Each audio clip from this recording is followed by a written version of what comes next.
আঘাতের চিহ্ন তো আমিও দেখাইতে পারি, এই যে দেখেন আমিও তো দেখাইতে পারি, এরকম বহুত কিছুই আছে।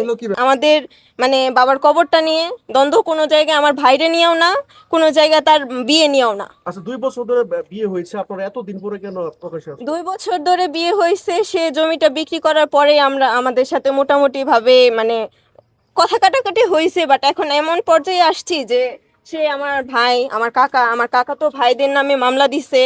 আর যেদিন হচ্ছে তালাবন্দি করা হয়েছে আমার বাসাটা, তারপরের দিনে আমার বোনকে সে মানে জেলে পাঠাইছে। একদিন এক রাত সে জেলেই ছিল। ইনফ্যাক্ট সে এইটাও বলছে যে মানে 15-20 দিনের আগে সে আমার 15 দিন বা 3 মাসের আগে আমার বোনকে বের হতে দিবে না। সম্পূর্ণই মিথ্যা, তার গায়ে আমরা হাত তুলি নাই। সে আঘাতের চিহ্নটাও দেখাইছে। আপু যদি একটু বলেন।